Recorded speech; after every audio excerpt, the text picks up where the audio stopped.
Well, nakikita natin ngayon si Marco Antonio Barrera. Wala pang mansya ang kanyang mukha. But it's been a closely fought contest. Makita po natin yung highlights sa round number 5. Ang maganda sa round na ito, gumalaw na si Manny. Oo. Pero alam mo, bumabalik eh. Sumasayaw. Now you have to give it to Marco Antonio Barrera. Yes. Hindi naman to Class B fighter. This is primera. Yes, the primerang kalaban nito. Tingnan mo yung Manny, oh. Dekalidad ang tawag dyan. Pero alam mo, partner, napansin ko.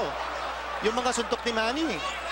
Manny is hindi masyadong nasasaktan si Barrera eh. Manny is in his elements right now. Well, let's see.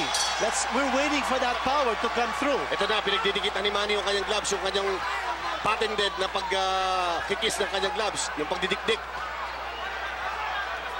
Round number 6.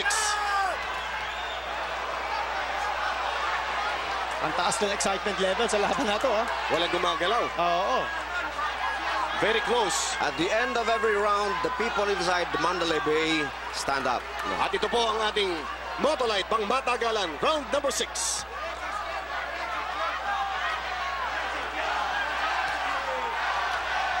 Manny Pacquiao now trying to use that jab. Yun ang sinasabi sa kanya sa corner. Manny, use the right jab.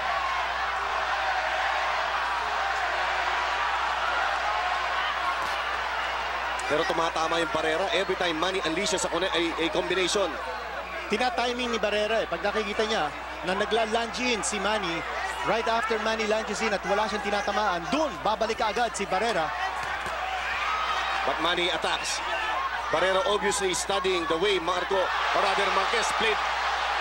Pacquiao. Barrera is in trouble. In trouble. Manny Pacquiao comes in. Pero ang tapang. Saludo ko sa tabang ito si Barrera.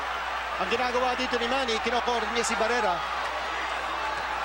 Pero gusto ko kay Manny, hindi nagmamadali. Pasensyoso dahil alam niya, delikado rin po yung kanyang katapat. Well, pansinin din natin, si Barrera halos hindi na gumagalaw dito, no? He's standing up. Nakikipagtapatan na. Oo, nakikipagpalitan dito. Patay kung patay. Matira matibay. Manny is winning this round. Yes, he is. He certainly is. He's certainly the more aggressive of the two fighters. At naiiwasan ni Manny yung kanan ni Barrera. Nababasa niya na eh. Ayun, no? Alam niya na kung paano. Maganda yung in and out ng galaw ni Manny, no? Bago maka-unleash si Barrera, nakakawala na si Pacquiao. Pacquiao zeroing.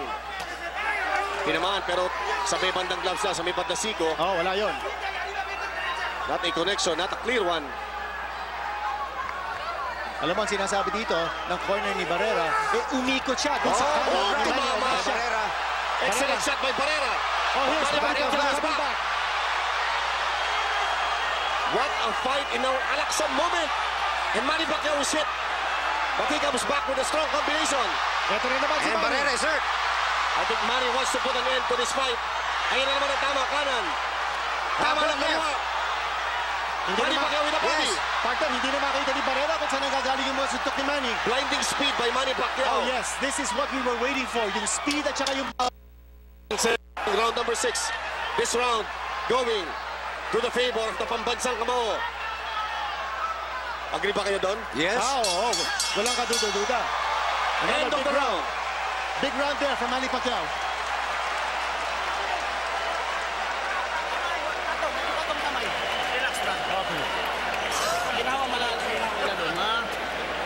Hinga malalim, bra. Hinga malalim.